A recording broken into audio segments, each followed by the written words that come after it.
no centroidal es cuando el sistema rota, pero no en el centro de gravedad, sino en un punto diferente, donde conocemos la distancia entre el centro de gravedad y ese punto, ¿no? Que vamos a llamar punto O. Entonces, pues, como en el teorema de Steiner ya vimos, entonces no se va a usar el término momento de inercia con respecto a G, sino que tenemos que definir el momento de inercia con respecto a O, ¿no? Ya, entonces, en este caso, pues, cuando es un movimiento no centroidal, entonces vamos a tener que la aceleración se compone de dos componentes, la parte tangencial y la parte normal, ¿no? Por lo que es con respecto al punto G, el punto E está ubicado más abajo, entonces vamos a tener, o más arriba, vamos a tener un movimiento circular, como decir, con respecto a O, ¿no? Del punto G. Entonces ahí tangencial va a estar alfa por R y normal, o sea, hacia el origen, hacia el punto O, la aceleración normal que es omega cuadrado por R, ¿no?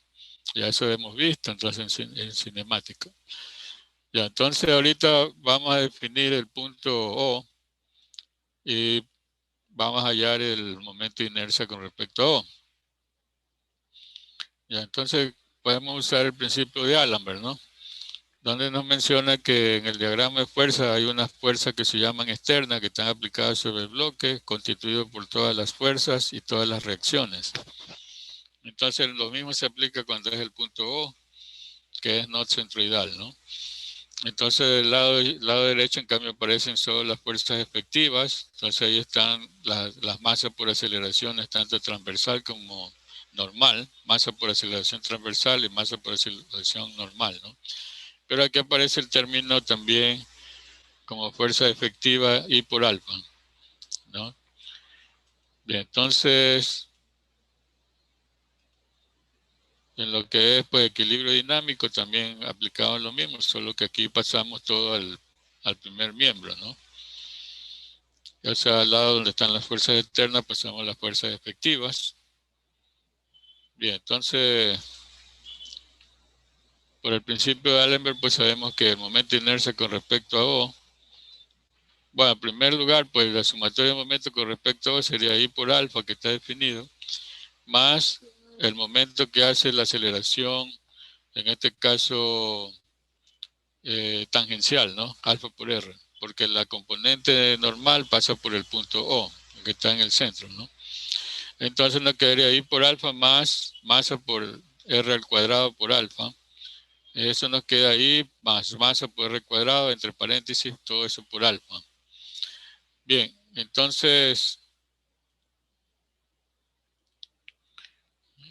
podemos indicar porque esto que está en el paréntesis es el momento con respecto a O, ¿no? Entonces el momento de inercia con respecto a O sería I más M por R al cuadrado, donde R es el radio de distancia entre R y G. Ya, entonces eso es lo que quedamos como definición. De ahí aplicamos igualito como hemos hecho el teorema el principio de Allenberg, ¿no? Ya, entonces siempre que ocurre esto, que hacemos el cálculo con respecto a un punto que no está en el punto G, tenemos que aplicar los dos momentos, ¿no? El momento que hace inercial y el momento que hace las fuerzas, digamos, dinámicas, ¿no? Lineales. Ya, entonces, cuando es una rotación uniforme, entonces omega es constante y alfa vale 0. Entonces solamente vamos a tener I por alfa, ¿no? Ya, el movimiento de rodadura, entonces esto es lo que indicaba al comienzo, que vamos a definir cuando un objeto rueda, cuando un objeto desliza. Ya, entonces, para que haya rodadura, tenemos que debe cumplirse la ecuación A igual a alfa por R, o sea, la condición para que algo rote es que hay un omega. Entonces el omega genera, digamos, de pronto una aceleración, ¿no? Tangencial en el punto de contacto. O sea, estamos viendo el punto donde hace el sistema pivote para rotar, ¿no? Entonces tendríamos que a la aceleración del centro de gravedad sería alfa por R, ¿no?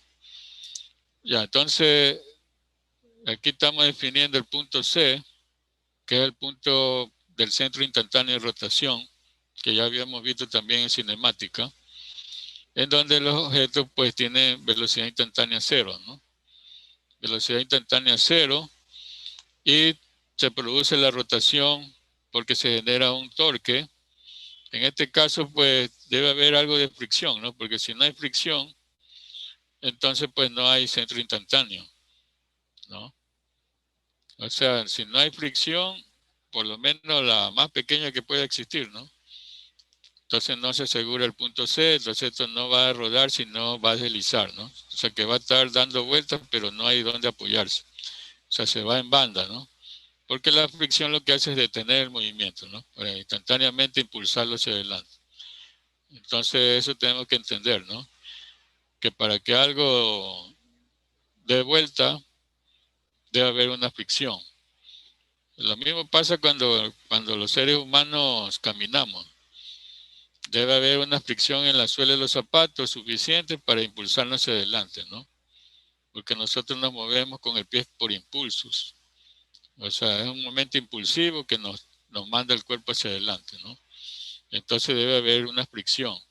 Si no hay fricción, entonces lo que hace es el pie irse de largo y uno se cae, digamos, ¿no? Entonces esas personas que se caen es porque, por ejemplo, cuando caminan sobre hielo, el zapato no tiene buena adherencia, o un carro también, ¿no? Porque para hielo, pues, ponen ruedas con cadenas, por ejemplo, para que la cadena haga fricción, ¿no? Entonces, pues, todo está diseñado de una manera que haya una fricción suficiente para poder hacer el efecto de rodadura. Si no hay fricción, no hay centro instantáneo, entonces no hay rodadura, entonces el cuerpo está deslizando. A pesar de ser una rueda, esto se puede ver como un bloque que se mueve, digamos, por medio de una fuerza, ¿no? O sea, no hay rotación, solo como movimiento lineal nomás, ¿no? Masa por aceleración, pero es aceleración lineal. Entonces, para que haya rotación, la fuerza efectiva tiene que ser también I por alfa, y A debe estar relacionado con R, ¿no? Alfa por R, digamos, ¿no? O sea, A y alfa cumplen esta igualdad. Cuando no hay fricción, o el cuerpo está moviéndose con las dos cosas, fricción y deslizamiento, entonces aquí va a haber que esto no es una igualdad, ¿no? O sea, ya no es igual, o sea, tenemos que calcular de manera separada. Entonces son tres casos que tenemos que analizar con este mismo diagrama. Cuando hay rodamiento, tiene que haber una mínima fricción, tiene que establecerse el centro instantáneo y tiene que establecerse que A es igual a alfa por R. Cuando no está rotando, o sea, cuando hay deslizamiento, entonces alfa vale cero, no hay rotación, digamos, alfa vale cero, y el cuerpo se mueve como que fuera un bloque, ¿no? A pesar de tener forma de un disco, es un disco que se mueve de manera lineal. Bien, entonces, en ese caso, pues no hay ninguna relación entre alfa y R, ¿no? Entre A y alfa. Bueno, entonces, para que haya una rotación sin deslizamiento, entonces tiene que cumplirse que el movimiento relativo, ¿no? O sea, el punto C tiene que ser velocidad instantánea cero. Bien, entonces ahí tenemos estos casos que analizar en cada problema de dinámica, ¿no? Primero tenemos que ver si la fricción que tiene, digamos, el bloque o el cuerpo que se está moviendo, ¿no? Es menor o igual que μ S por la normal. O sea, en este caso, estos cuerpos que pueden rotar, ¿no? Una pelota, una rueda. Entonces tenemos que establecer si la fricción es menor o igual que el coeficiente de fricción estático por la normal, que es lo que le llaman la fuerza mínima. O sea, debe ser mínimo para que eso se cumpla, ¿no? O sea, de ahí en adelante, pues mientras más grande la fuerza de fricción, pues rota, pero también pues mucha fricción, en cambio, lo que ocasiona es que se detiene el movimiento, por eso mismo la fricción, ¿no? Por eso los frenos lo que hacen es friccionar las llantas para que éstas se vayan deteniendo, ¿no? Y que cuando están mal los frenos, cuando están desgastados lo que se llaman zapatas, entonces por más que uno aplasta el freno, pues eso se sigue moviendo, ¿no? Por eso hay que siempre chequear los frenos. Bien, entonces Si que se cumple que F es menor o igual que μs por la normal, entonces estamos en rotación sin deslizamiento y A es igual a alfa por R. O sea, se cumple esta igualdad, ¿no? Pero cuando hay rotación con deslizamiento inminente, o sea, quiere decir que el cuerpo rota, pero a veces como que se desprende. Vamos a decir un vehículo que va en los baches, ¿no? Entonces, en algún punto tiene contacto con la carretera y otro no, porque está saltando ese carro, ¿no? Entonces, pues, eso hay las dos cosas, una rotación con deslizamiento. Y cuando solamente hay rodadura con deslizamiento, o sea, que ya no es inminente, sino que ahora sí ya se presentan, ¿no? Entonces la fuerza de fricción tiene que ser igual a μk por la normal, ¿no? O sea, aquí está ya no μs, sino μk, ¿no? Porque el cuerpo está rodando, pero también se está deslizando, ¿no? Y aquí en este tercer caso, entonces, la aceleración lineal y alfa ya no son dependientes, o sea, ya no cumplen esta igualdad, ¿no? Ya, entonces, los discos en desequilibrio, el centro de gravedad no coincide con el centro geométrico, entonces no se cumple esta relación, sino que va a haber también una componente normal y una tangencial, no es como un disco que rota en un punto diferente a al centro de gravedad, ¿no? Pero en este caso, pues aquí lo que pasa es que este disco, o también puede ser una esfera, ¿no? Hay una parte que no tiene, o sea, está vacío esto, no está hueco. Y esta parte, en cambio, como si tiene masa, origina su centro de gravedad más hacia el lado que tiene más masa, ¿no? Entonces, pues aquí está desplazado el punto de rotación con el punto G, que es el caso que ya vimos, rotación no centroidal, ¿no? Entonces aparecen ahí la aceleración lineal a sub 0 hacia la derecha y las dos componentes de A a G con respecto a O, ¿no? La tangencial y la normal. Ya, entonces, en este caso, A sub 0 viene a ser alfa por R y la tangencial, en cambio, es alfa por el radio entre O y G, ¿no? O sea, alfa por R es con el radio total del disco. Y en cambio el OG es el radio entre O y G nomás, ¿no? Por alfa. Ya, entonces la normal, en cambio, es el omega cuadrado por el radio OG. Y aquí tenemos entonces un ejemplo de un tambor de 100 milímetros de radio. Vamos a pedirle a alguien que lo lea para descansar un poco la garganta porque recién tuve 2 horas de clase. Señorita Reyes, ¿sí se encuentra?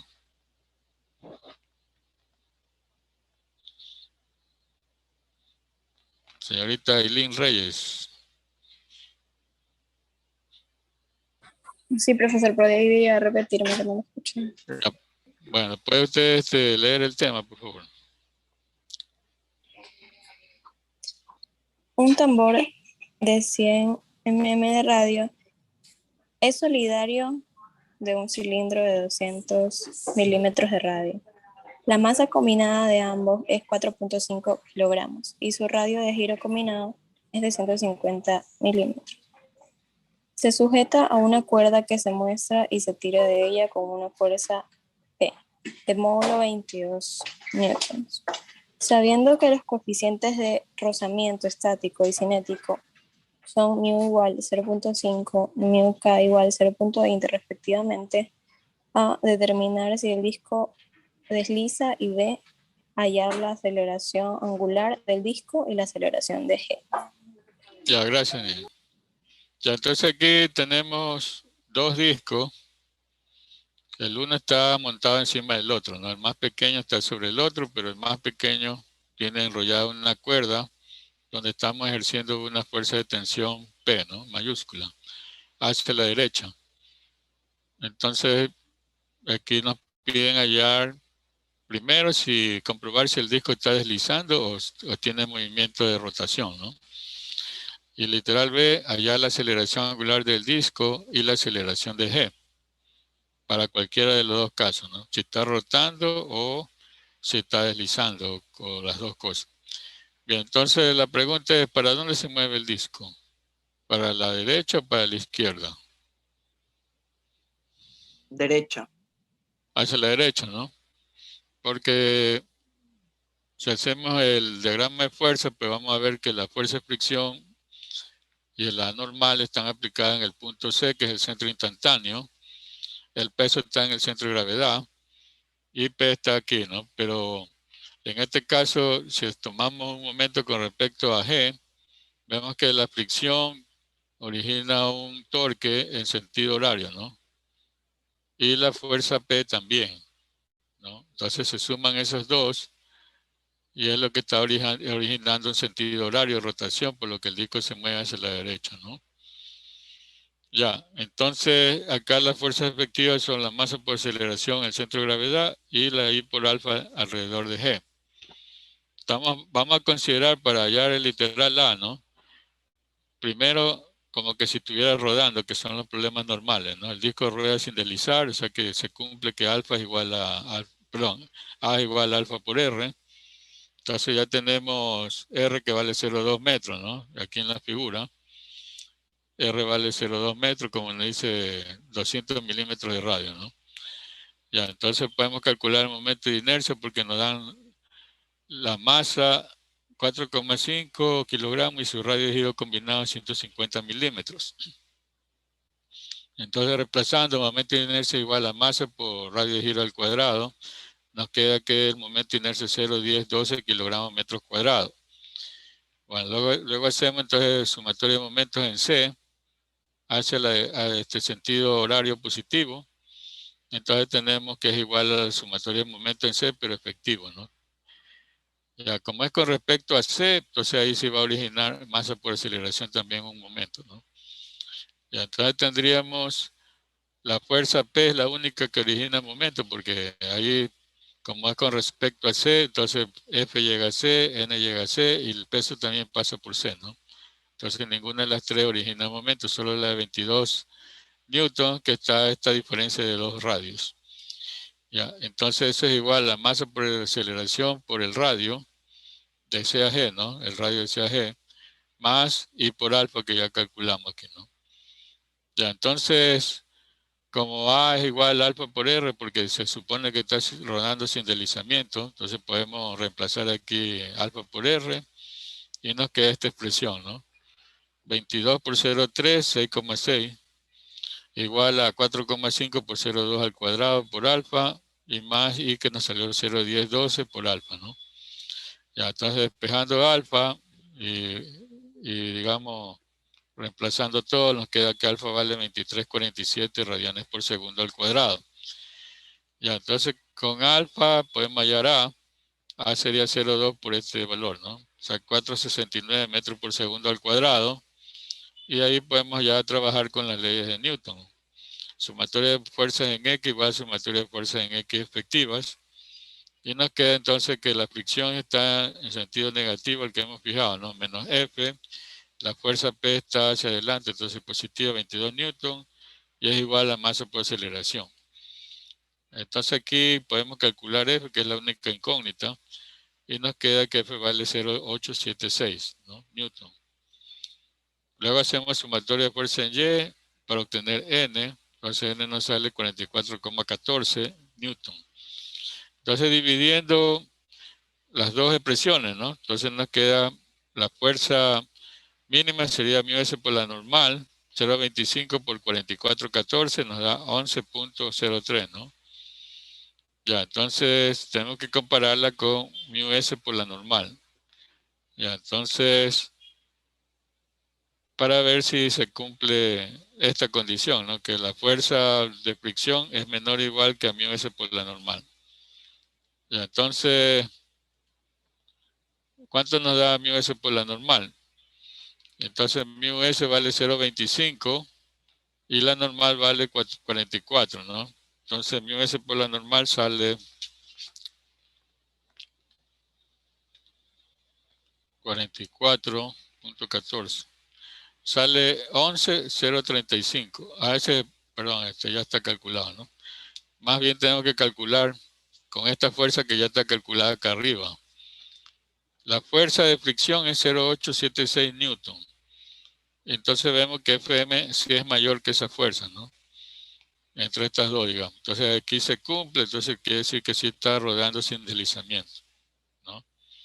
Entonces ya hemos encontrado el literal B porque hice la aceleración angular, nos salió 23,47. y la aceleración de G, ¿no? Que también ya calculamos, 4,69 metros por segundo al cuadrado hacia la derecha.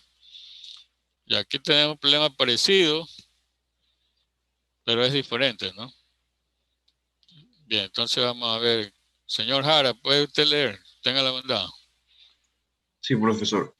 Ya, gracias. Se enrolla una cuerda alrededor del tambor interior de una rueda y se tira de ella con una fuerza horizontal de 200 newtons. La masa de la rueda es de 50 kilogramos y su radio de giro es de 70 milímetros. Sabiendo que mu s es igual a 0.20 y mu k a 0.15, hallar la aceleración de g y la aceleración angular de la rueda. Ya, muy bien, gracias. Entonces, como vemos, nos piden casi lo mismo, ¿no? Entonces, primero tenemos que probar si rueda.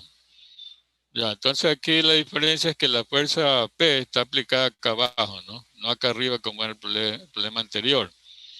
Entonces veamos, ¿para dónde gira el disco? O sea, ¿para dónde se mueve? ¿Hacia la derecha o hacia la izquierda? Izquierda. Hacia la izquierda, ¿no? Muy bien, porque el torque que origina la fuerza, pues, es en este caso sentido antihorario, ¿no? Entonces antihorario hace que esta rueda pues vaya para atrás, ¿no? Ya, a pesar que la fuerza hacia adelante. Bien, entonces pues depende de la aplicación de la fuerza para ver para dónde mismo se mueve, ¿no? Como el problema anterior era arriba, se movía hacia adelante. Pero acá en cambio, al impulsarla acá, esto se va a mover más bien para atrás, ¿no? Bien, entonces haciendo así mismo el diagrama de Allenberg, tendríamos las fuerzas efectivas del peso, la normal y en este caso la fricción en el sentido de rotación, ¿no? O sea, en el sentido de la fuerza P. ¿Por qué? ¿Por qué así? Porque como decimos, pues el disco se mueve hacia atrás, entonces la fricción tiene que ser hacia adelante, ¿no? Para oponerse al movimiento. Ya, entonces aquí tendríamos la normal hacia arriba y acá las fuerzas efectivas serían alfa por R y masa por aceleración. Ya, entonces vamos a probar primero que el disco rueda sin deslizar, entonces sabemos que ahí cumple la relación A igual alfa por R, 0.1 que es el radio por alfa, ¿no? Y luego tenemos el momento de inercia, me dan la masa combinada y el radio de giro, entonces masa por el radio de giro al cuadrado, me da 0,245 kilogramos metros cuadrados. Y luego hacíamos sumatoria de momentos en C, es igual a sumatoria de momentos de C efectivos. Entonces tendríamos aquí que solamente la fuerza de 200 newton hace un momento con respecto al punto C, ¿no? Y la distancia sería 0,04 metros del momento de la llave torsor, ¿no? Entonces tendríamos 200 por 0,04 me da igual a 0.1 masa por aceleración más y por alfa. Ya, entonces así como hicimos antes, reemplazamos A por alfa por R y luego despejamos alfa y nos queda que alfa vale 10,74 radianes por segundo cuadrado, ¿no? Y A sería alfa por R, 10,74 por 0,1 me da 1,074. Ya, entonces comparamos con mu s por la normal, ¿no? Primero hallamos la fricción, haciendo sumatoria de fuerza en X igual a sumatoria de fuerza en X efectivos. Nos quedaría F más 200, menos F más 200 es igual a 50, 1 menos 0,74. Bueno, aquí realmente vemos que tanto F como P tienen igual sentido, ¿no? Bueno, entonces aquí, bueno, está mal que yo haya puesto menos, ¿no? Porque realmente es las dos en la misma dirección, entonces sería F más 200. Ya, entonces corrijamos eso porque F sale positivo, 146.3, pero no por este menos que está aquí, ¿no? Este menos está de más. Ya, entonces nos sale positivo 146.3 multiplicado por la norma, no, perdón, tenemos que compararlo con el mu s por la normal digamos haciendo sumatoria de fuerza en Y, queda normal menos el peso, y la normal nos queda 490.5 newton, ¿no? Al multiplicarlo por el coeficiente de fricción estático, 0.2 por 490 nos da 98.1. Entonces en este caso pues no se cumple porque la fricción en este caso me sale mayor que Fm, ¿no? Que debería ser al contrario. Entonces, ¿qué es lo que digo aquí? Pues que el disco está rotando con deslizamiento, ¿no? Bien, o sea que hay rotación, pero en unos casos pues desliza nomás, ¿no? O sea, se va en banda. Ya, entonces, bueno, si está así, pues el movimiento no es posible de rotación pura, ¿no? Entonces, pues tenemos que probar ahora con deslizamiento. Entonces, con deslizamiento, como decía, pues vamos a tener una aceleración lineal que no cumple la igualdad alfa por R, ¿no? O sea que alfa y A no son dependientes. De ahí el diagrama sigue siendo el mismo, solo que como es deslizamiento, se considera que esto se mueve como un bloque hacia adelante por la acción de la fuerza de 200 newton y va arrastrándose, ¿no? Entonces aquí la fuerza de fricción en cambio es hacia atrás, ¿no? Porque esto se está moviendo hacia adelante y está opuesto al movimiento de deslizamiento, ¿no? Entonces hacemos que la fuerza de fricción es μk por la normal, porque ya el disco se está moviendo. Entonces tengo que usar el coeficiente de fricción dinámico. 0,15 por la misma normal de anterior que ya calculamos, ¿no? 490.5 newton nos da 73.6 newton. Y haciendo sumatoria de fuerza en X igual a sumatoria de fuerza en X efectiva, entonces tendríamos la fuerza de 200 hacia la derecha positivo, menos la fuerza normal que es menos 73,6, es igual a la masa 50 kilogramos por A, aceleración. Entonces la aceleración nos da 2,53 metros por segundo cuadrado hacia la derecha, ¿no? Haciendo sumatoria de momento en G igual a sumatoria de momento en G efectivos, entonces tendríamos la fuerza de fricción, va a ser un momento horario con respecto al punto G, ¿no? Que haría 73.6 por la diferencia de 0,1 metros que entre G y C. Y acá el cambio menos la fuerza de 200 que está a 0,06, ¿no? Porque esto mide 0,1 y esto mide 0,04, ¿no? Y esto es igual a momento de inercia que ya calculamos, 0,245 kilogramos metros cuadrados por alfa, por lo que alfa sale 18.94, ¿no? Entonces, pues ahí vemos que A y alfa no son compatibles con el radio, porque para que sea compatible, A debería ser igual a este valor de alfa por este radio que es 0,1, ¿no? Entonces, si reemplazamos alfa por R, nos daría 1,89, que no es lo mismo que daría a 2,53. Entonces estamos comprobando pues que no hay dependencia entre estas dos cantidades. Bien, entonces ahí está la valor de aceleración que nos pedía el literal B y la aceleración alfa. Ya, entonces acá tenemos asimismo otro problema de lo mismo, ¿no?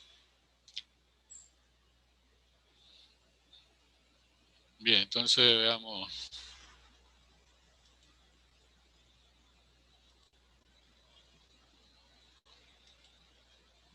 A ver, señor Pacheco, ¿puede usted leer ahí? Se suelta sin velocidad inicial una esfera de radio R y masa m sobre un plano inclinado, por el que rueda sin deslizamiento. Hallar el valor mínimo del coeficiente de rozamiento compatible con el movimiento de rodadura. La velocidad de centro g de la esfera tras haber rodado 10 pies. La velocidad de la esfera si hubiera recorrido 10 pies sobre un plano sin rozamiento inclinado a 30 grados. Ya, muy bien, gracias. Entonces aquí tenemos un problema parecido, ¿no? Solo que es un plano inclinado, así mismo tenemos una bola que está cayendo, ¿no? Entonces estamos soltando la bola con velocidad inicial 0 y ahí pues por la componente del peso en dirección del plano es que se mueve hacia abajo, ¿no? Por esa fuerza. Y entonces primero tenemos que considerar pues, bueno, si que rota o no rota, ¿no? Pero aquí nos están pidiendo no eso, sino el coeficiente más bien μs para que esto ruede sin deslizamiento, ¿no? Ya, entonces tendríamos primero sumatoria de momentos en C con este diagrama de fuerza, donde la fricción es en sentido contrario al movimiento, la normal es hacia el punto C, hacia arriba, ¿no?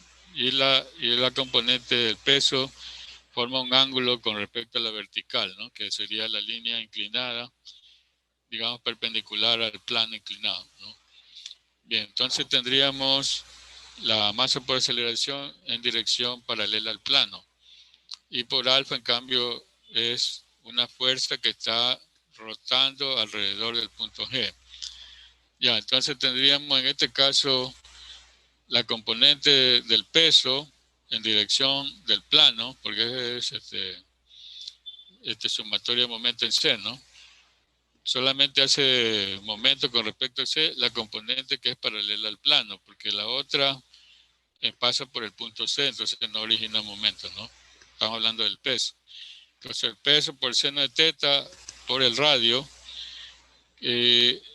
debería ser igual a masa por aceleración por el radio de la esfera y más I por alfa. Ya, entonces, pues así como hicimos anteriormente, podemos reemplazar A por alfa por R para tener todo en términos de alfa, ¿no? Entonces, bueno, aquí la masa es igual al peso sobre la gravedad en el sistema inglés y el momento de inercia en cambio es 2/5 masa por R cuadrado, ¿no? Que en este caso pues es una esfera compacta, ¿no? O sea que tiene material a todos lados. Ya, entonces reemplazando estas dos expresiones en la expresión de acá arriba, lo que haría peso por seno de teta, distancia R igual a la masa que sería el peso sobre gravedad, alfa por R, ¿no? Más 2/5 peso por gravedad, sobre gravedad por R cuadrado por alfa. Bien, simplificando los términos, entonces nos queda que la aceleración angular es igual a 5 veces la gravedad por seno de teta sobre 7 veces el radio. Ya, reemplazando los datos, o sea, no queda en términos de peso, ¿no? Porque el peso se va. Ya, entonces queda solamente pues, en términos de la gravedad y el radio y el ángulo teta. Ya, entonces reemplazando nos queda 5 por 32,2, que es la gravedad en el sistema inglés, por seno de 30 sobre 7, ¿no? Y nos quedaría 11.50 pies por segundo al cuadrado. Bien, entonces con este valor, pues así mismo podemos hallar F y N haciendo sumatoria de fuerza en X, igual a sumatoria de fuerza en X efectiva. X es la dirección del plano inclinado hacia abajo, ¿no? Entonces quedaría W seno de teta menos F igual a masa por aceleración. Entonces peso por seno de teta menos F, reemplazando la expresión de la aceleración, ¿no? Quedaría peso sobre gravedad, 5 veces gravedad seno de teta sobre 7. Ya, entonces, esto nos daría que la fuerza de fricción es 0.143 veces el peso, ¿no? Con ángulo de 30 grados en dirección contraria al movimiento, ¿no? 30 grados hacia arriba, ¿no? Bien, entonces aquí tendríamos, en cambio, para calcular la normal, que hacer sumatoria de fuerzas en Y igual a sumatoria de fuerzas en Y efectivas, y nos queda la normal menos el peso coseno de teta. De ahí queda que la normal es igual al peso coseno de teta 0,866 veces la gravedad. El peso.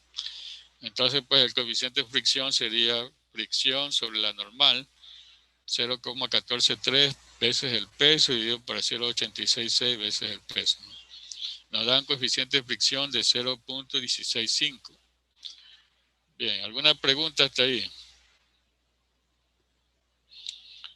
Bien, entonces ahora vamos a contestar el literal B, que dice la velocidad del centro G de la esfera tras haber rodado 10 pies, ¿no? O sea, vamos a hacer por cinemática porque ya tenemos la aceleración, ¿no? Entonces, para el literal B, simplemente pues un movimiento acelerado, ya tenemos el valor de la aceleración, tenemos la distancia recorrida, 10 pies, y la posición inicial y la velocidad inicial son 0, ¿no? Entonces tenemos la fórmula B final al cuadrado igual a B inicial al cuadrado más 2 veces la aceleración por el espacio recorrido. Entonces nos da que la velocidad es igual a 15,17 pies por segundo en dirección del plano hacia abajo inclinado, ¿no? Bien, entonces ahora el literal C en cambio nos pide lo mismo, pero sin fricción, ¿no? Entonces en ese caso no está rodando, sino está deslizando. Entonces la aceleración angular es 0, no está rodando, ¿no? En cambio, sumatoria de fuerza en X como que fuera un bloque que está siendo arrastrado por una fuerza, que en este caso es la componente del peso, ¿no? Entonces tendríamos nomás peso por seno de 30 igual a masa por aceleración. Entonces ahí nos queda que la aceleración es 16.1 pies por segundo cuadrado en dirección del plano hacia abajo, ¿no?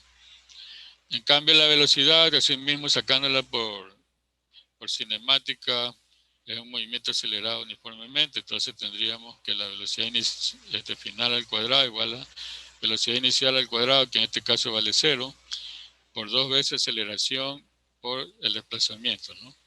Entonces la velocidad nos queda 17.94 pies por segundo con ángulo de 30. Y entonces, como vemos, la velocidad cuando rota es menor que la velocidad cuando se desliza, ¿no? Entonces, bueno, esto se estudia justamente en el siguiente capítulo, que es métodos de trabajo de energía, ¿no? Porque aquí, pues, para que la rueda rote, el sistema hace un torque, ¿no? Que da esa rotación. Entonces va perdiendo energía, ¿no? Porque tiene que hacer los dos movimientos con la misma energía. O sea, en cambio que cuando solo desliza, solamente está perdiendo energía en el hecho de darle velocidad, ¿no? O sea, solo tiene energía cinética. Bien, entonces, eso lo vamos a ver después, ¿no? Bien, entonces veamos este ejercicio. A ver, Iturralde, ¿puede leer usted? Sí, profe, ¿me escucha? Ya, sí, tenga la bondad. Ahí ya listo. El tambor de freno de 8 pies de radio está unido a un volante más grande que no se muestra.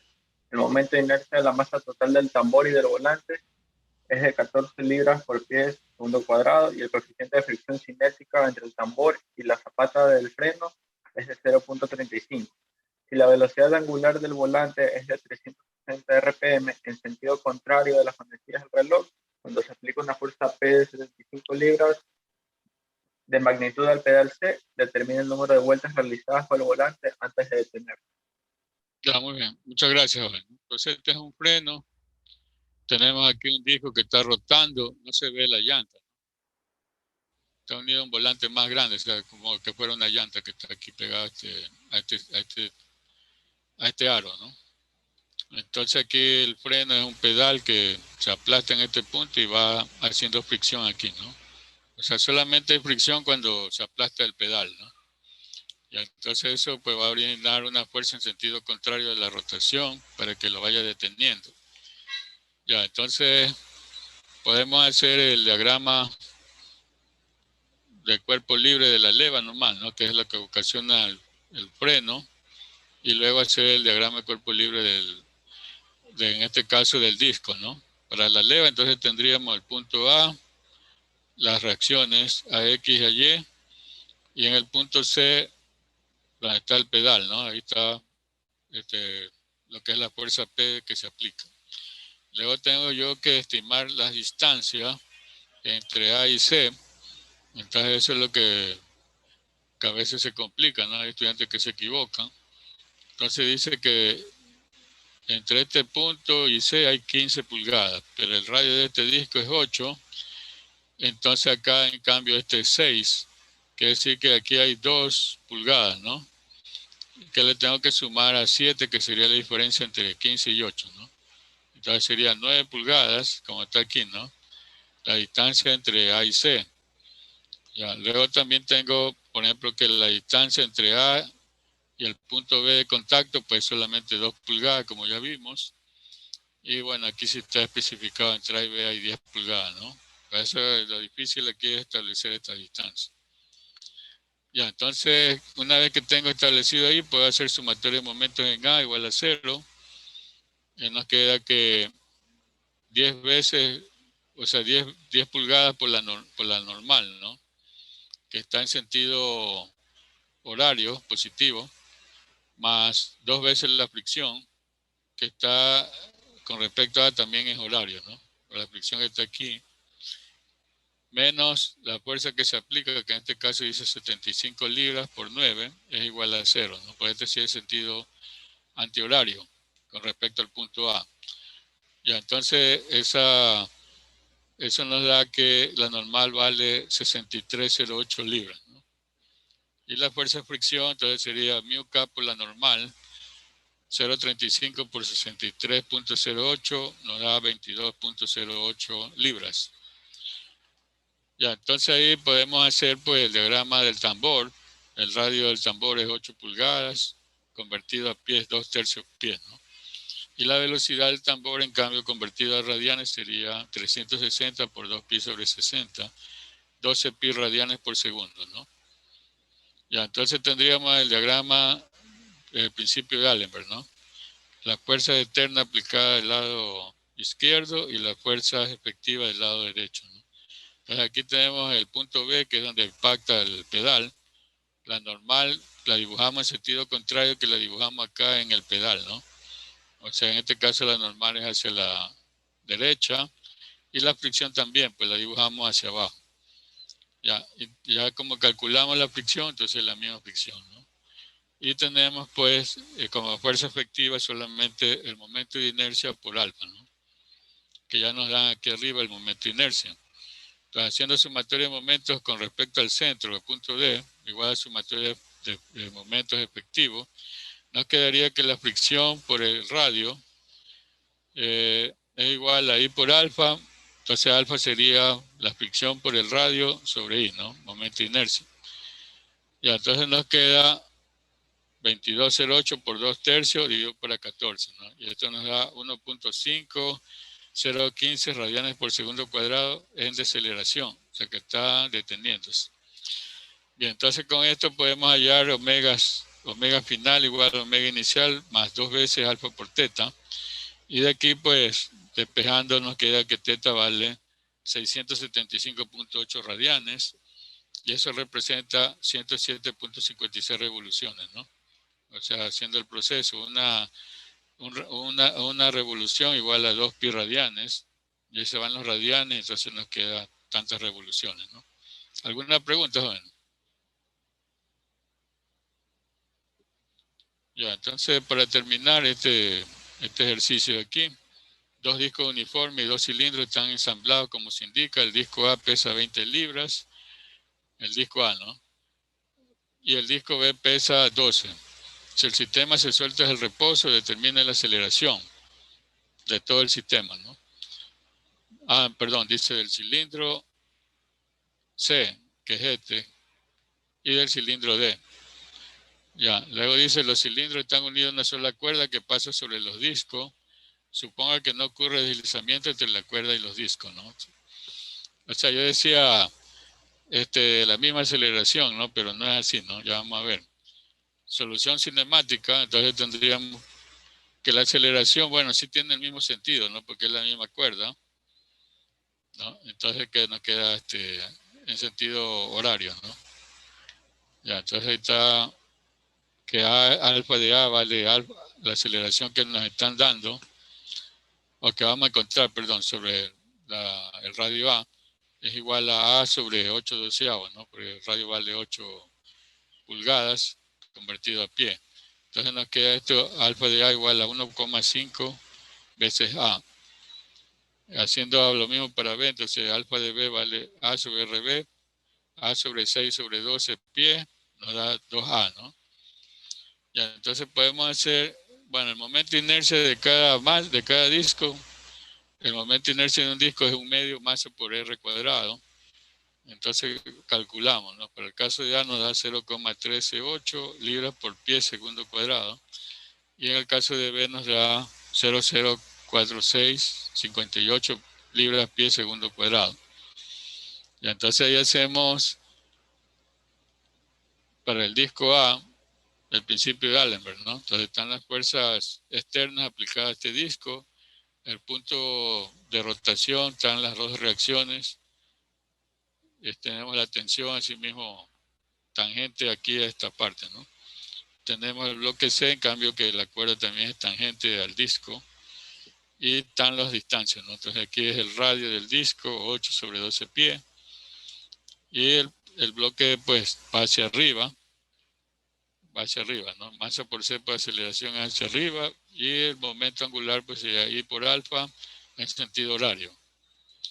Ya, entonces podemos hallar la tensión de la cuerda, ¿no? Entre A y B, esta tensión de aquí, ¿no?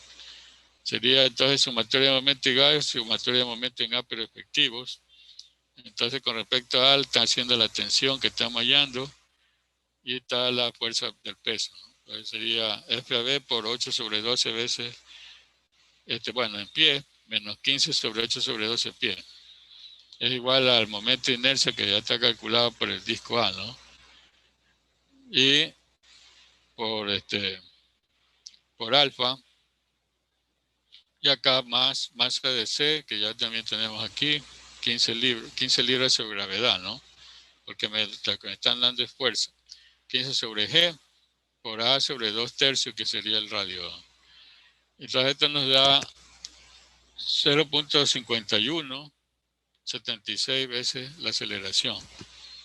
Ya, entonces ahí nos queda la ecuación 1, ¿no? FAB igual a 15 más 0.7764 veces A. Luego hacemos lo mismo para el disco D. Entonces así mismo haciendo sumatoria de momentos en B igual a efectivos. Entonces nos queda, para el caso de B, esto está rotando en sentido horario, ¿no? Entonces el D se mueve hacia abajo. Entonces nos queda el momento, en este caso el peso 18 por la distancia que es el disco, 6 pies, 6 sobre 12 pies, ¿no? Menos la fuerza de tensión AB que ya calculamos por 6 sobre 12 en pie es igual al momento de inercia de B por alfa de B, más la masa del disco, perdón, del bloque D, del cilindro D, por la aceleración y por el radio, que sería 6 sobre 12, ¿no? Ya, entonces, en este caso, pues lo que obtenemos es la ecuación 2, que dice que 9 menos 0,5 FAB es igual a 0,37267 veces la aceleración. Entonces, como tenemos dos ecuaciones, podemos sustituir, ¿no? Y hallar el valor de la tensión, o en este caso la aceleración. Bueno, la aceleración nos sale 1.971 pies por segundo al cuadrado, ¿no? En este caso, entonces, cuando tenemos la aceleración, sería igual para las dos, ¿no? Pero en este caso no hay, en algunos problemas hay fricción por rotación, ¿no? Entonces, en este caso no hubo eso, ¿no? ¿Alguna pregunta, joven? Bien, entonces vamos a hacer un receso de 10 minutos para entrar a ver lo que es el método de energía.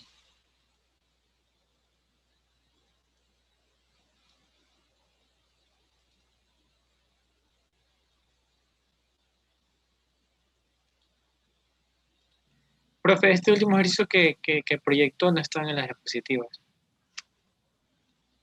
¿Este de aquí? El que acabamos de hacer. No, sí proyecté. Sí está. No está. El capítulo de cinética. No, está hasta el anterior. Hay 45 diapositivas. Faltan eso último. El último. Ah, usted dice el ejercicio de ahorita del archivo que acabé de cerrar. Sí, profe. Ah, ya voy a pegar entonces el archivo este que está al final, ¿no? Ya, gracias por avisarme. Ya voy a corregir eso.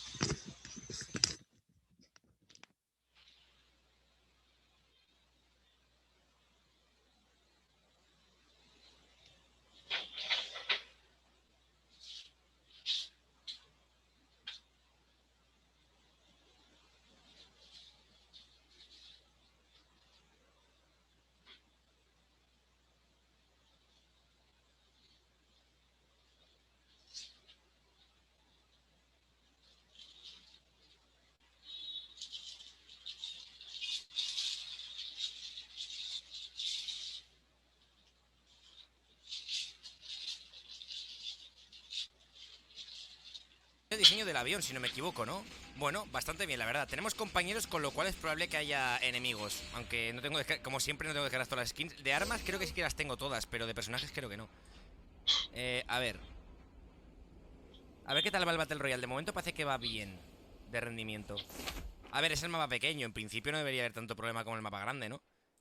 Dicen que estaba bugueado y que no dejaba apuntar en el emulador. A ver si es cierto. No, sí que deja. Igual lo han corregido ya, ¿eh? Han cambiado también el tema del loot. la forma de verlo y tal, por lo que estoy viendo. Que al final no había jugado yo con esto, en plan... Ahora las cajas también, por ejemplo, vamos a pillar pesada. Para luego para la... Bueno, sí voy a pillar su fusil, pero bueno. Vale.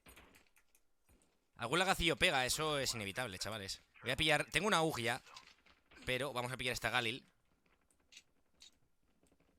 Pillamos unas palillas más. Bastante bien. Tengo que también ponerme todas las skins que tengo guapas. Tengo que actualizar. Algunas las tengo puestas, otras no. Tengo que actualizar un poquito el... Hay un carro ahí. ¿Eso del carro qué coño es?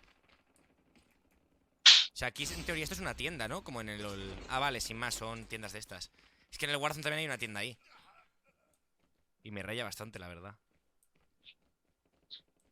Pues por aquí no hay mucha gente, ¿no? Están pegándose como por aquí abajo. Voy a aprovechar un poquito, a matar un poco. Mientras viene el drop. Pero bueno, también veis la skin un poquito de Seraph. Sin más, Bueno, joder, vamos está a bien. continuar O sea, no es de las entonces mejores, con la pero está bien. parte Tampoco es fea. de trabajo de energía y momentos, ¿no? En este caso, ya es el último capítulo, pues como le indicaba, pues debido a estas interrupciones que hay por los feriados, lo que estoy tratando es de que no vaya a haber problema final, que no va a haber tiempo para dar esto. Ya, entonces, hay ciertos problemas que ocurren en la práctica que no se pueden resolver por las leyes de Newton. Entonces, pues en el mismo libro usted puede ver ahí problemas que hay que aplicar este principio que vamos a ver, ¿no? Ya, entonces aquí yo tengo un video sobre un vuelo espacial donde mandaron el primer robot que fue a Marte, ¿no? Entonces, pues hay un problema parecido en el libro de Byron Johnston sobre el sistema para que el robot caiga, rebote y se abra, digamos, y después salía el robot, ¿no? O sea, todo es pues un sistema automático. O sea, nadie está controlando eso, ¿no? Sino que está calculado para que se pueda dar eso de ahí, ¿no? Entonces, pues eso es lo que tenemos que entender nosotros, que a veces, pues, no hay la posibilidad de calcular con las leyes de Newton estas cosas, sino hay que aplicar cantidad de movimiento, energía y todo eso, ¿no?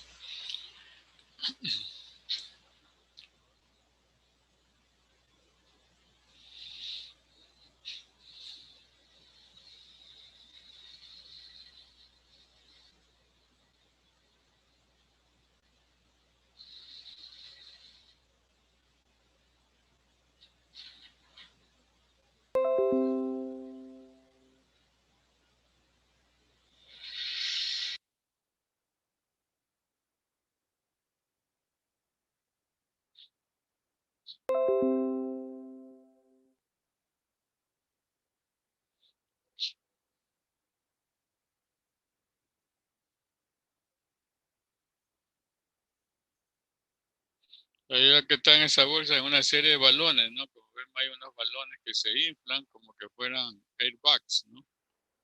Airbags para poder que eso rebote, pero está calculado el número de rebotes para que el cuerpo, digamos, se detenga, ¿no? Pero esos rebotes están calculados con la gravedad marciana. Entonces, pues esto no se puede pues, calcular con las leyes de Newton.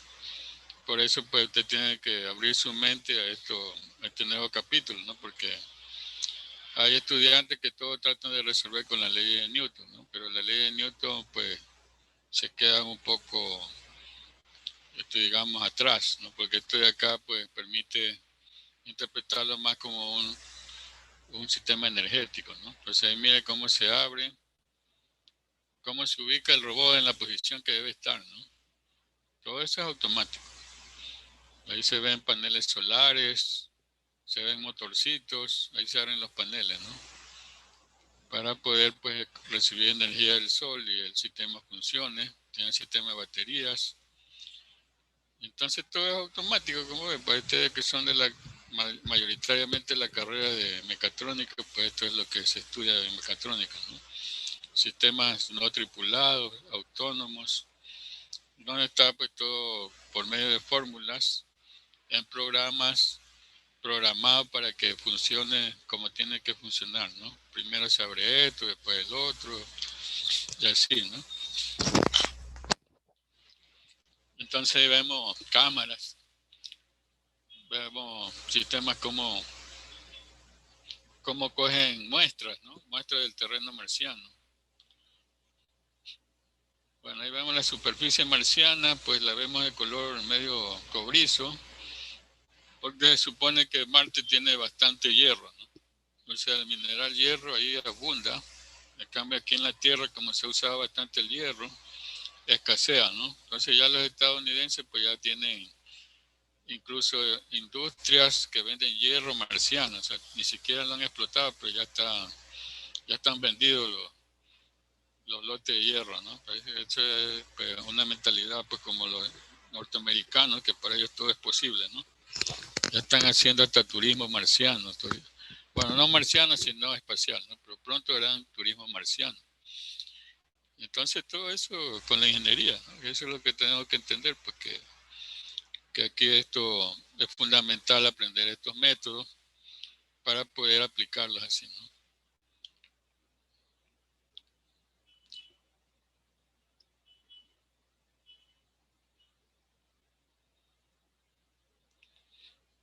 Y ahí dice que en la NASA trabaja un ingeniero ecuatoriano, ¿no? Que salió, ahora que votaron otro sistema parecido.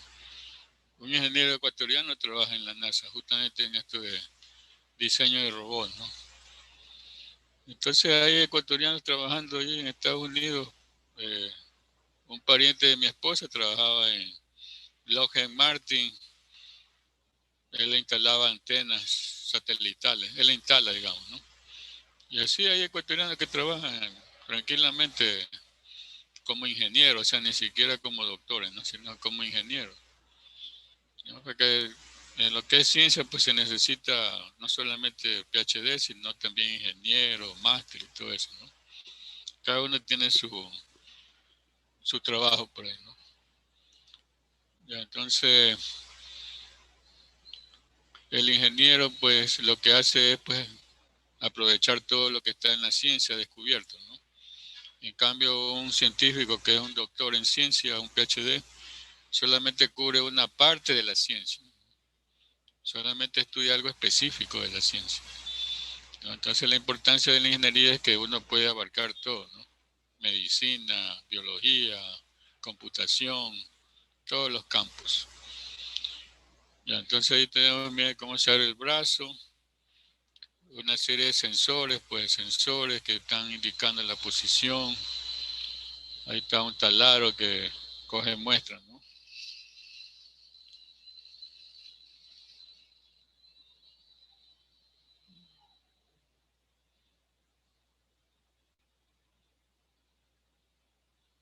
Ahí va a coger la muestra, un tubito que se llena de material, ¿no? Bueno, ahí está una cámara que coge la imagen.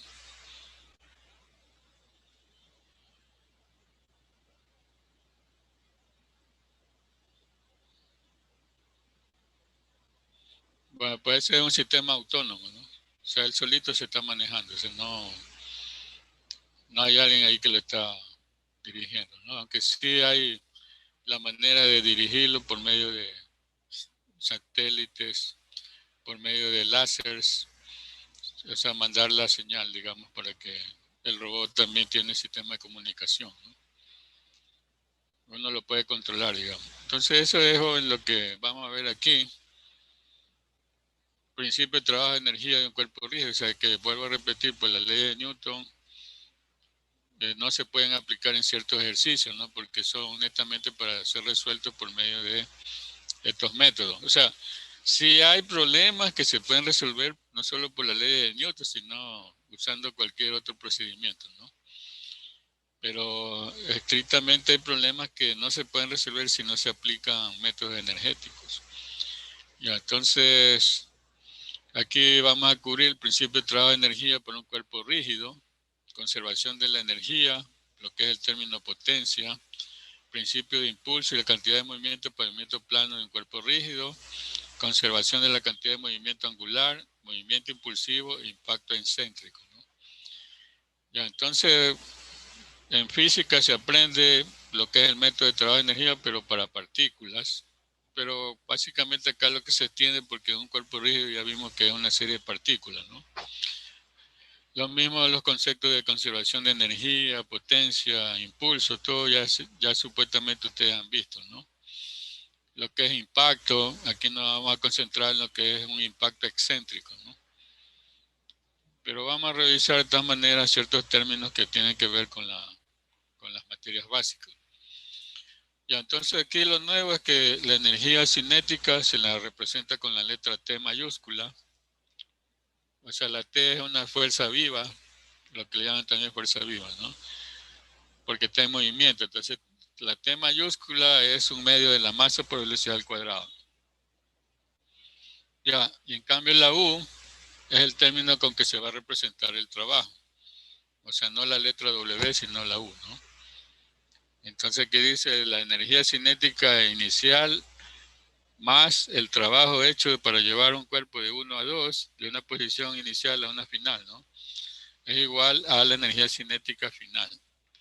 Donde este trabajo pues, puede ser positivo o negativo, ¿no? Es positivo cuando está hecho a favor del movimiento, ¿no? Y es negativo cuando está hecho en contra del movimiento.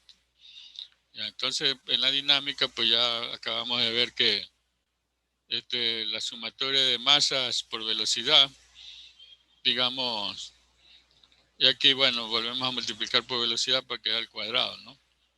Pero pues lo que hacemos es como hacer una sumatoria de todas las partículas que están aquí en este sólido, ¿no? Ya, eso quiere indicar que también esto se aplica para sistemas acoplados, eslabones, enlaces, cadenas, todo eso, ¿no? Ya tiene que ver, pues, con un cuerpo rígido total, pero cada uno tiene su propio cantidad de movimiento. Bien, entonces el trabajo hecho por una fuerza sobre un cuerpo podemos llevarlo como para el caso de la partícula. Para mover un cuerpo entre el punto A y el punto A', pues tenemos que ejercer una fuerza, y esta fuerza va a tener componentes en la dirección del movimiento y perpendicular, ¿no? O sea, va a formar un cierto ángulo. Entonces, pues, por definición, el trabajo realizado sería el producto punto entre la fuerza y esta distancia de R, ¿no? Porque vamos a integrar.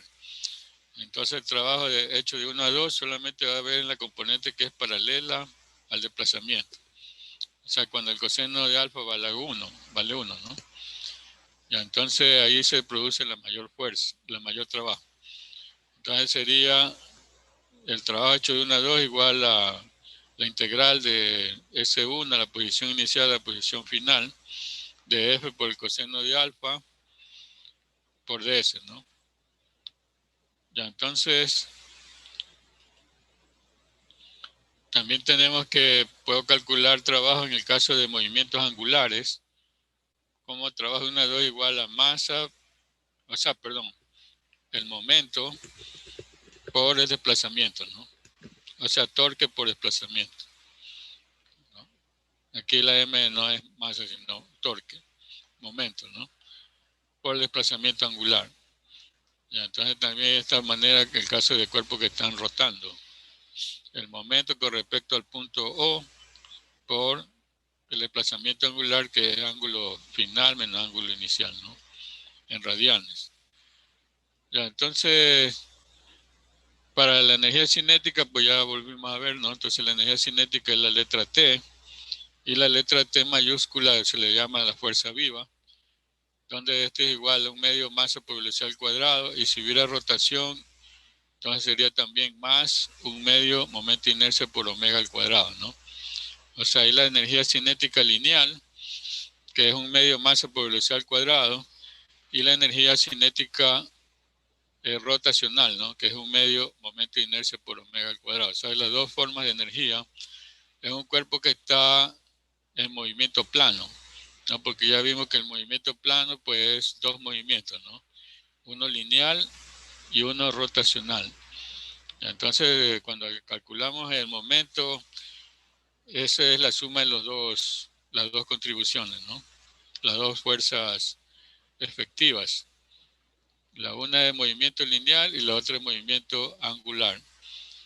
Cuando la rotación no es centroidal, que fue lo último que vimos recientemente del capítulo anterior, entonces sabemos que el cuerpo no rota en el punto G, sino en el punto O, ¿no?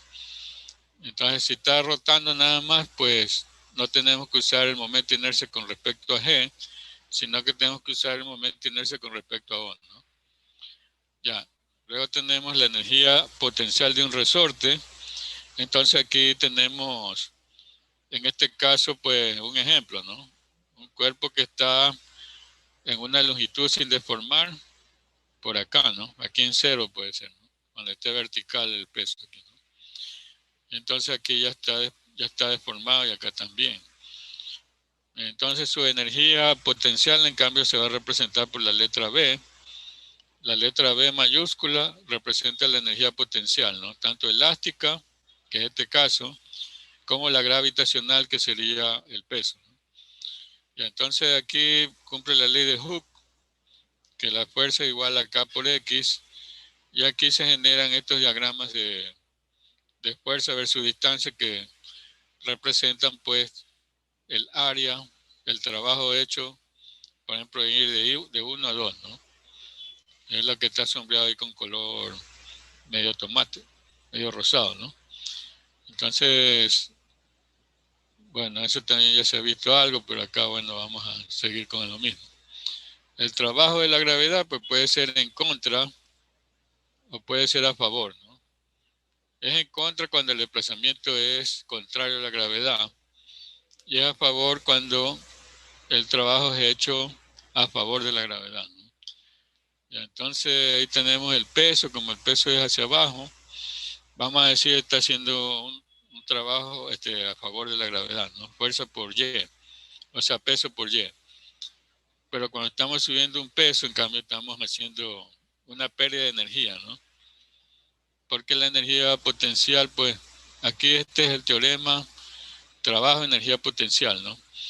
Que es como el teorema trabajo, energía cinética que ya vimos, ¿no? Entonces aquí está la energía potencial gravitacional porque está con la letra G. Entonces el punto 1 menos la energía gravitacional del punto 2. Ya, entonces acá para un sistema cualquiera de cuerpo rígido pues puede que tengan las dos energías, ¿no? Cinética, rotacional, lo que en los sistemas que están enlazados pues tenemos que ir calculando de uno en uno su energía para calcular la energía total, ¿no? O sea, aquí, por ejemplo, esto puede ser un motor que está moviendo uno de estos engranajes a cierta velocidad, ¿no? Pero por la diferencia de diámetros, entonces acá va a tener una velocidad angular diferente y asimismo acá esta diferencia de ángulo va a tener diferente, ¿no? Para llevar pues al valor de la velocidad que se requiere para el movimiento. Ya, entonces yo con engranaje pues puedo hacer un sistema donde puedo, ¿cómo decir? No que pierda energía, sino transformar la energía, ¿no? Porque cada uno de los engranajes tiene su propia energía cinética. Entonces la energía cinética que está proporcionando el motor principal, entonces se distribuye en movimiento en las otras, ¿no? Las otras son las que están ganando energía cinética. Ya, entonces por conservación de la energía tenemos que no hay pérdida, ¿no? O sea, un sistema sin pérdida, pues un sistema ideal. Todo sistema tiene pérdida, aunque sea muy pequeña, ¿no? Todo sistema pierde energía. Ya, entonces, lo que nos indica que la energía cinética inicial más la energía potencial inicial es igual a la energía cinética final más la energía potencial final.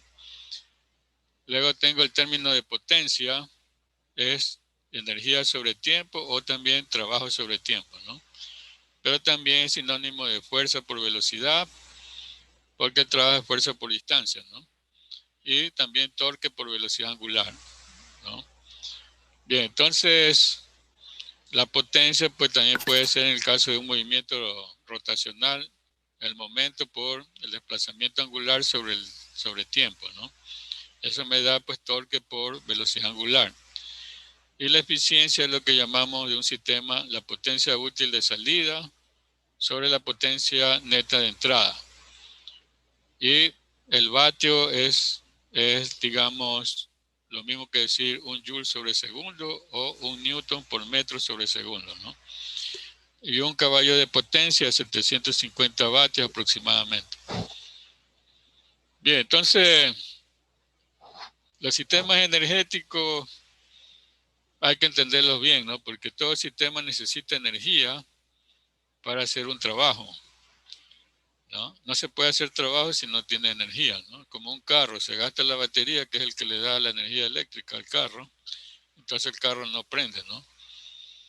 Entonces, en este caso, pues vamos a mencionar algo que tiene que ver con la cuestión biológica de las personas, porque ustedes son estudiantes y a veces no se entiende esto de la energía, ¿no? En la vida personal de uno. O sea, ¿por qué es necesario pues estar con energía? O sea, nosotros tenemos que entender que el estómago recibe alimentos y el sistema nuestro lo que hace es procesar esos alimentos en energía, que nosotros lo consumimos para hacer trabajo. Ya, entonces, ustedes que están ahorita escuchando la clase, ¿están trabajando o no? O sea, ¿están de alguna manera consumiendo la energía de su cuerpo o no? Sí, ¿verdad? Sí. Sí, estamos consumiendo energía. Yo estoy consumiendo energía aquí cuando estoy hablando, ¿no? Entonces, mi sistema está haciendo un trabajo de movimiento, qué sé yo, pues el sistema que está parlante, ¿no? Pero ustedes están viendo, entonces los ojos reciben la luz y la convierten. O sea, eso de convertir, pues una forma en otra de energía, ¿no? Convierte la luz que impacta en las retinas en una señal físico-química que circula a través de los nervios y va al cerebro, ¿no? Entonces, para crear una imagen, ¿no? Que el cerebro ve. O sea, las personas ciegas pues no tienen esa capacidad, pues no pueden ver, digamos, las imágenes, ¿no? ¿Por qué? Porque de pronto tiene dañada la retina o algún nervio óptico está dañado, ¿no? Por eso es que ahora pues se investiga visión artificial, ¿no? Visión artificial, ya está muy avanzado los estudios, más que todo en Estados Unidos, ¿no? Donde una persona ciega puede ver por lo menos imágenes en blanco y negro ahorita, ¿no? Pero se espera muy pronto tener este resultado que permitan ver normalmente a una persona, ¿no? Ya, entonces, en este caso, pues usted está haciendo ese trabajo. O sea, lo mismo en el sistema que escucha. El sistema que escucha, o sea, el oído, también tiene un sistema que cada vez que impacta una onda sónica, en este caso de sonido, ¿no? O sea, lo que los parlantes hacen es perturbar el ambiente del aire que está rodeando, digamos, donde usted está, para que lo que yo estoy diciendo pues se transforme en un movimiento de moléculas en el aire. Y lo que estoy diciendo es una señal auditiva, ¿no? Que llega al oído y hace mover una serie de huesecillos que están en el oído interno, entre ellos un martillo que es el que vibra, ¿no? Ese vibra, y un yunque, ¿no? Que es básicamente donde se forma la señal de vibración, también una señal físico-química que viaja por el nervio auditivo hacia el cerebro, ¿no? Entonces, pues, todo se transforma, o sea, toda la energía se transforma. Entonces, ustedes están haciendo las veces como tener una cámara encendida que está grabando lo que es información y lo que es sonido. Por eso es importante que usted entienda que para poder hacer ese trabajo, usted necesita cierta cantidad de energía, ¿ya? O sea, si usted, por ejemplo, viene sin desayunar, pues no le pida mucho a su sistema, ¿no? No va a aprender nada. ¿Por qué? Porque no tiene energía para que el cerebro haga su labor, porque tiene que grabar información y todo eso, ¿no? O sea, su cerebro está dormido, ¿no? O sea, por eso usted tiene que entender que usted tiene que tener la cantidad de energía que necesita ahorita su cuerpo para que usted, al estar escuchando y al estar viendo, esa información quede grabada en su cerebro, ¿no? Si no, el cerebro está vago. ¿Por qué está vago? Porque no tiene energía, ¿no? Un cerebro activo, pues, es el que chuzo, pues, qué sé yo, apenas usted escucha ya enseguida aprende, ¿no? O sea, hay estudiantes que vienen a clase y enseguida entienden todo lo que se le está diciendo, ¿no? Pero hay estudiantes que tienen que estar una y otra vez revisando lo mismo porque se olvidan muy pronto. ¿Y por qué es eso? Pues es como tener un teléfono celular que ya se está acabando la recarga. Entonces, pues el sistema mismo le pide, ¿no? Que lo conecte porque ya se está descargando. Eso entendamos, jóvenes, porque ¿quién nos da la energía a nuestro sistema? O sea, ¿por qué medios adquirimos esta energía que necesitamos?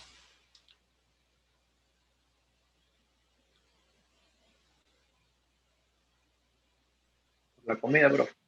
La comida, exactamente, la comida, joven, la comida. El descanso. El descansar, bueno, descansar lo que hace es simplemente relajar los músculos, ¿no? Pero es la comida, la fuente energética que tenemos que estar, digamos, ingresando al cuerpo. Tampoco en exceso, ¿no? Porque eso aumenta la grasa, sino comer lo que el cuerpo realmente necesita para hacer nuestro trabajo, ¿no? Bueno, eso aprenden más los de nutrición, que hay una carrera en nutrición en la SPOL, ¿no? Que es lo que trata, pues, de que justamente en las personas indicarle cuál es su relación talla-peso, cuánto usted pesa, cuánto es su altura, para saber más o menos en esa relación, pues cuál es su peso ideal, ¿no? Y con eso calcular cuántas calorías usted debe de ingerir para poder hacer su trabajo de manera efectiva. O sea, nosotros somos máquinas, así véalo así, ¿no? Somos máquinas que consumimos energía y hacemos trabajo. Y si no tenemos esa energía, no podemos hacer trabajo, ¿no? Entonces, por eso usted ve ahí en potencia, ¿no? Es sinónimo de la energía que trabaja. O sea, si usted no tiene energía, no puede hacer su trabajo.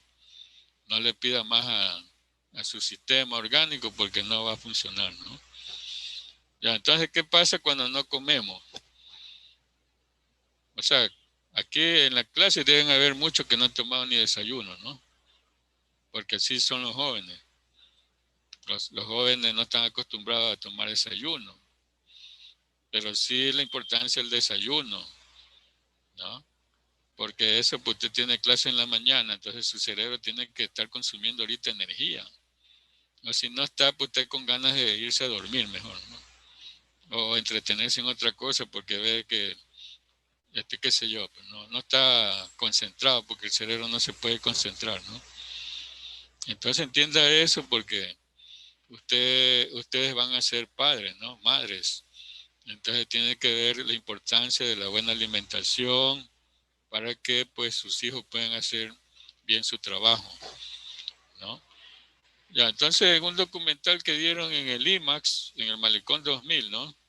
Se veía, pues yo fui con mi familia, mis hijos estaban pequeños todavía, ¿no? Entonces acá lo que nos enseñó ahí es que está el sistema digestivo de la persona, más o menos así, ¿no?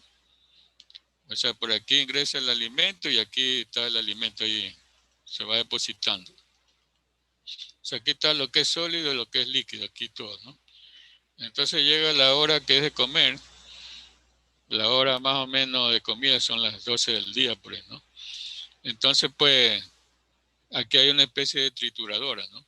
Que todo esto lo, lo muele para sacar las proteínas, las vitaminas, o sea, el alimento, ¿no? Entonces, pues, a la hora de comer, si no hay nada de esto, el sistema comienza a meter flujos, o sea, como decir el ácido, los ácidos, ¿no?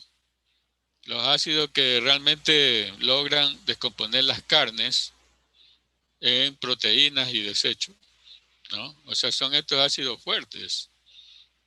No me acuerdo el nombre del ácido. ¿Cuál es los ácidos que genera el cuerpo para la alimentación? Clorhídrico, profe. clorhídrico para la digestión y enzimas para o sea, para partir las proteínas en aminoácidos. Ya, muy bien, gracias, Juan. Ya, entonces, pero ¿qué pasa si es la hora del día y no hay nada? Esa es la pregunta, ¿no? Si no hay nada, el sistema sigue funcionando. O sea, es un sistema automático, que a esa hora todo lo que está en el estómago lo muele. O sea, no hay que un sistema que le diga no hay nada, no muelas, ¿no? No, lo muele. Entonces sigue botando el mismo ácido, pero no encuentra nada. Este está vacío. Entonces, ¿qué es lo que nos produce a los seres humanos estar sin comer? Así, ¿qué Una produce? gastritis, profe. Dolor de estómago. Gastritis.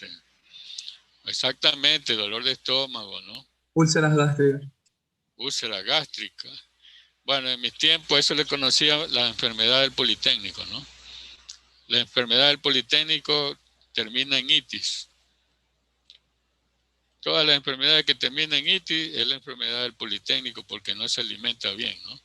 Gastritis, gastroenteritis, bueno, una serie de enfermedades que vienen con itis, ¿no?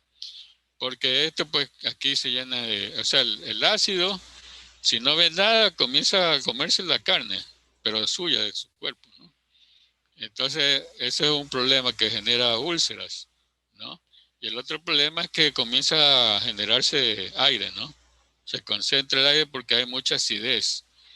O sea, mucho ácido que entró y no se pudo, como decir, mezclar con los alimentos, ¿no? Entonces, usted está excedido de acidez y esto pues hace que las paredes se rompan, ¿no? Entonces, ahí usted tiene una gastritis que realmente es como un caliche en una llanta, ¿no? Es un ardor y usted tiene que estar siempre tomando medicamentos hasta que ese ardor ya se supere, ¿no? Pero es tratar de parchar su sistema, ¿no? ¿Por qué? Porque no ingirió alimentos. Entonces acostúmbrese usted, aunque sea al mediodía, porque en mis tiempos era así, ¿no? Muchos jóvenes no comían ni nada, pero sí se veía que algunos no iban a clase porque ya se habían enfermado de algo, ¿no?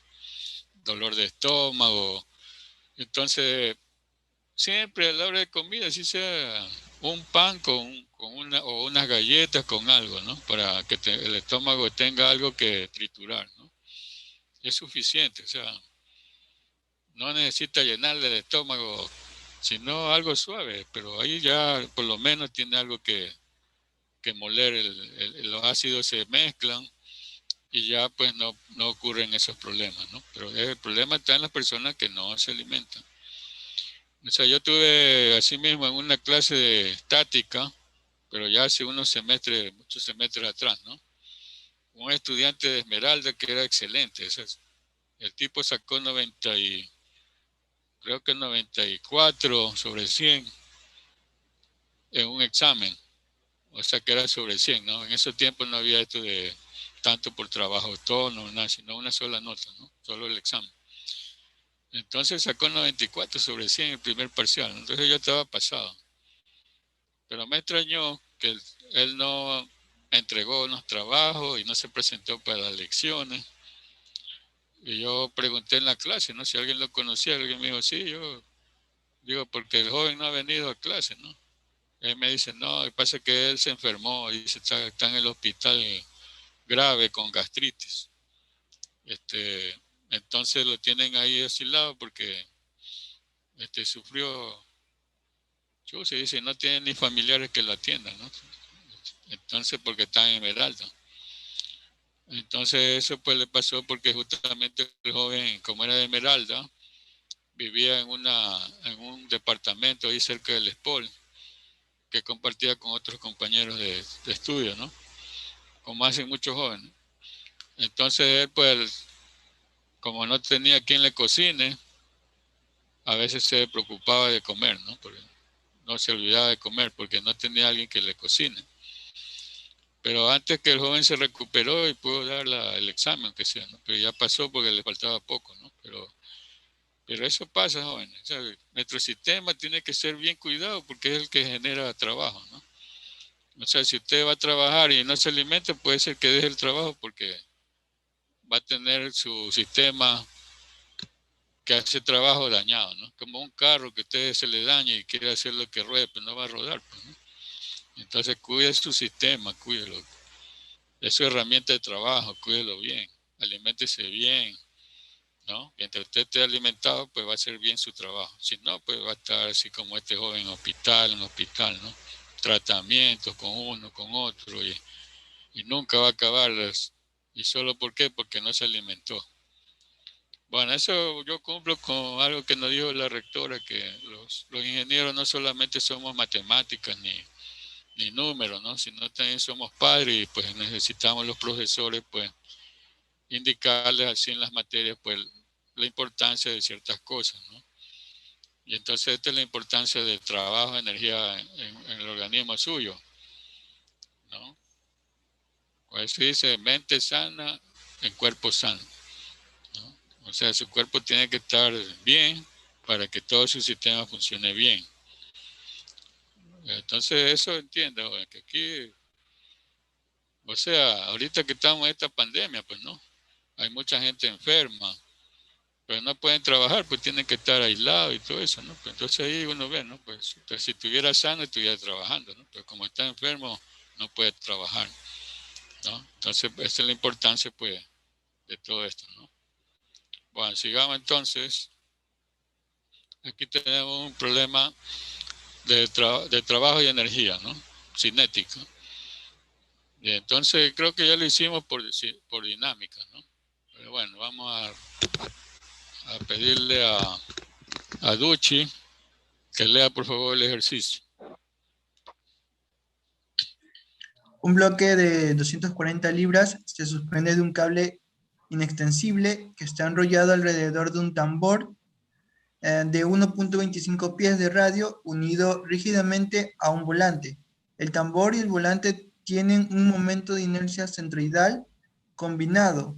El momento de inercia es 10.5 libras por pie por segundos al cuadrado. En el instante mostrado, la velocidad del bloque es de 6 pies sobre segundo, dirigida hacia abajo. Si el cojinete en A está mal lubricado y la fricción en el mismo es equivalente a un par M de 60 libras por pie de magnitud, determine la velocidad del bloque después de que éste se ha movido 4 pies hacia abajo. Gracias, joven.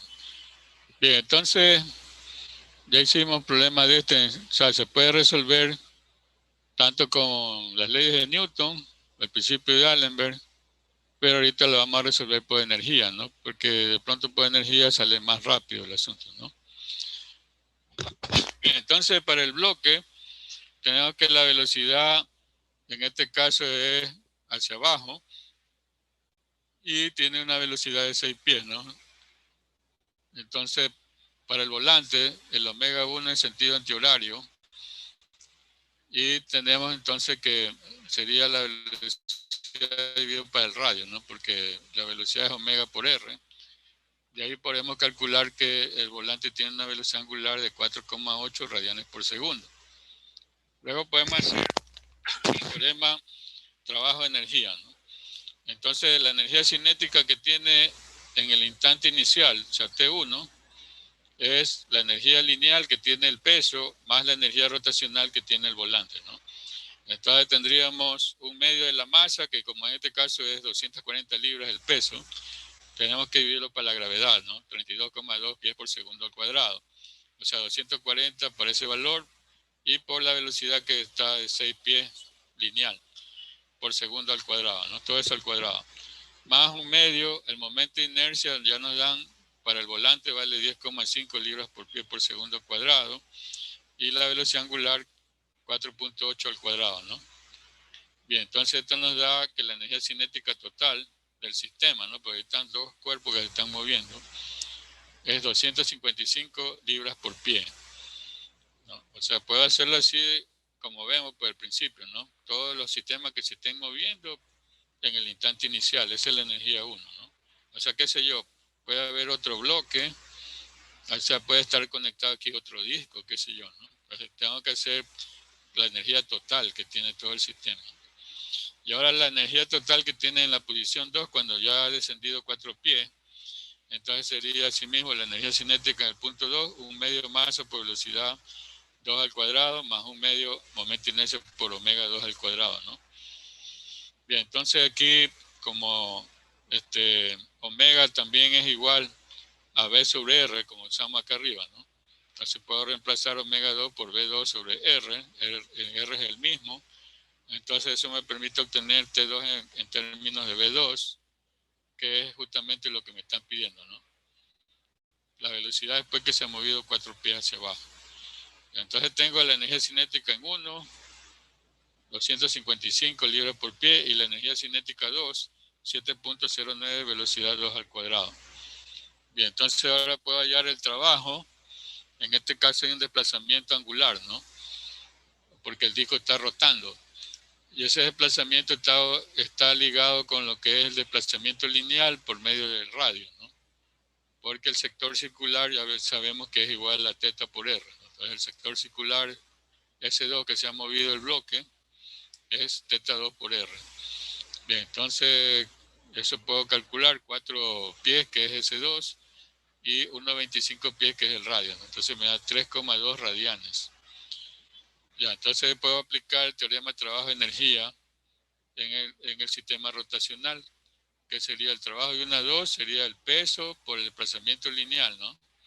El peso por desplazamiento 2 menos desplazamiento 1, menos el momento por desplazamiento angular 2 menos desplazamiento angular 1. Y esto nos da entonces 240 por 4 menos 60 por 3, 2, ¿no? Esto me da 768 libras por pie. Bien, entonces ahora sí puedo aplicar el teorema trabajo en energía, ¿no? Entonces, energía cinética en el punto 1 inicial más el trabajo hecho de 1 a 2 es igual a energía cinética final 2. Ya, entonces ya tengo T1 que vale 2,55, trabajo de 1 a 2 ya lo calculé aquí arriba. Entonces pues es igual a 7,09 V2 al cuadrado. Nos sale que V2 vale 12.01 libras por pies sobre segundo hacia abajo, ¿no? Bien, entonces pues como vemos, de pronto es más fácil que hacerlo por dinámica, ¿no?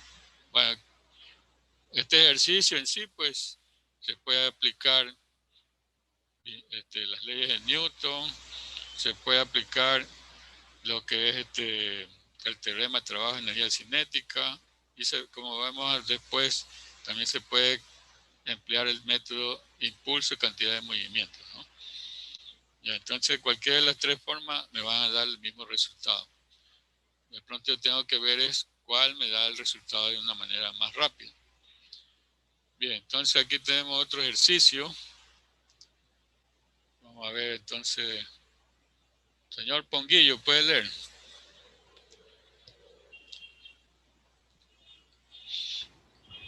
El engranaje A tiene una masa de 10 kilogramos y un radio de giro de 200 milímetros. En el engranaje B tiene una masa de 3 kilogramos y un radio de giro de 80 milímetros. El sistema está en reposo cuando un par M de 6 newtons metros de magnitud se aplica al engranaje B. Si se ignora la fricción, determine A, el número de revoluciones ejecutadas por el engranaje B antes de que su velocidad angular llegue a 600 RPM. B, la fuerza tangencial que el engranaje B ejerce sobre el engranaje A. Ya, gracias, joven. Bien, entonces el sistema está en reposo cuando se aplica el momento en sentido antihorario en el engranaje B, ¿no? Y este transmite movimiento al engranaje más grande. Entonces nos piden pues, justamente el número de revoluciones para que la velocidad llegue a 600 RPM, ¿no? Está en reposo y llega a 600 RPM. Y luego la fuerza tangencial entre los dos engranajes. Ya, entonces pues puedo resolverlo también, como digo, usando la ley de Newton, pero acá pues es más rápido con este método, ¿no?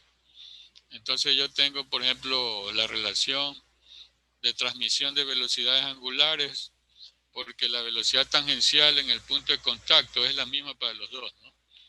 Entonces ahí la velocidad tangencial pues sería aquí en este punto como es movimiento antihorario, pues sería hacia abajo, ¿no?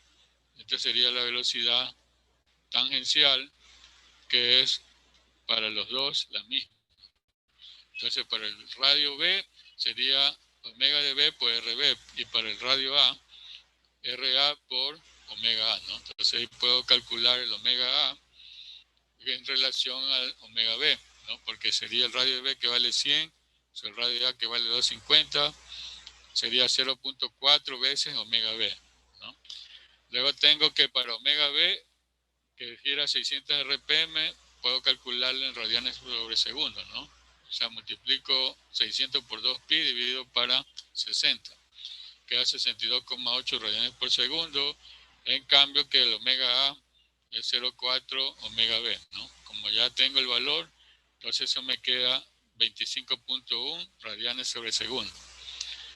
El momento de inercia también puedo calcularlo porque tiene las masas y los radios de giro. Sería masa de A por radio de giro de A al cuadrado. Sería 10 kilogramos por 0.2 metros al cuadrado. Da 0,4 kilogramos metros cuadrados. Y en cambio el momento de inercia B sería masa de B por radio de giro B. 3 kilogramos por 0.08 al cuadrado. Me da 0,0192 kilogramos metros cuadrados.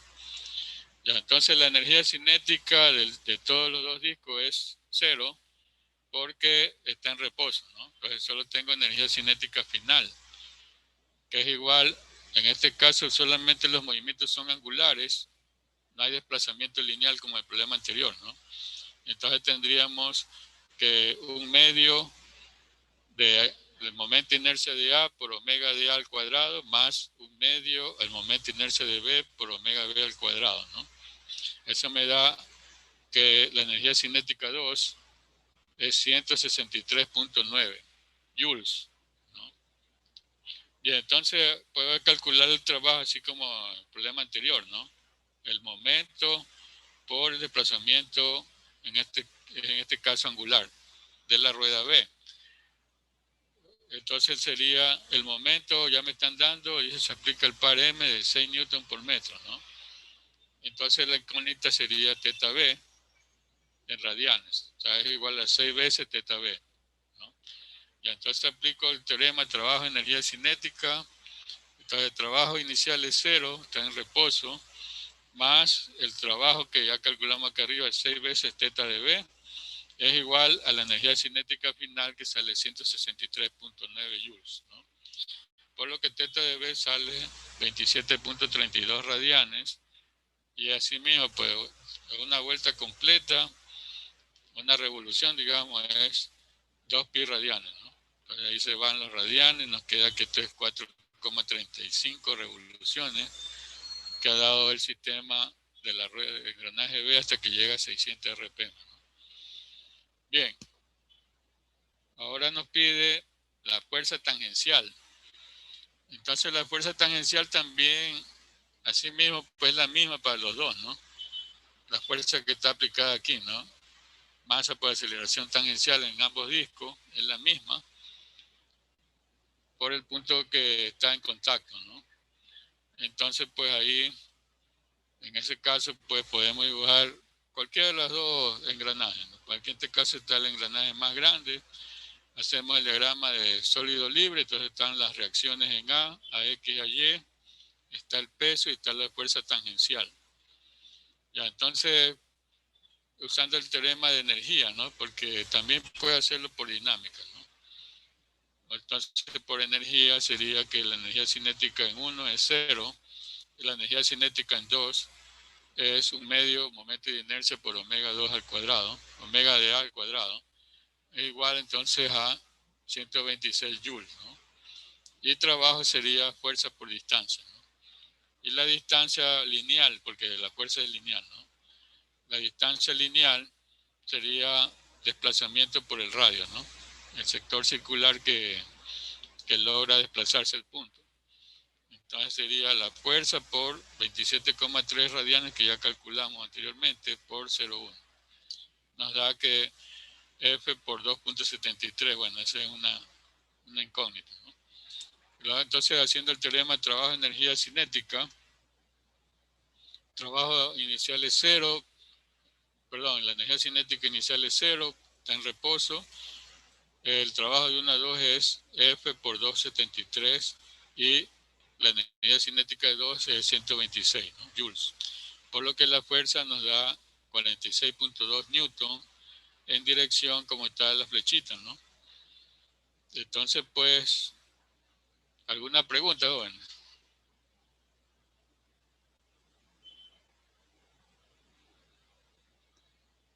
Bueno, hasta ahí vamos a quedar entonces, ¿no? Ya voy a corregir el archivo que dijo el compañero que realmente no tiene los dos ejercicios que están al último, ¿no? Ya, entonces, pues, nos vemos el día miércoles, jóvenes. Ahí sí voy a tomar la lección en la hora de taller sobre el capítulo de cinemática nomás.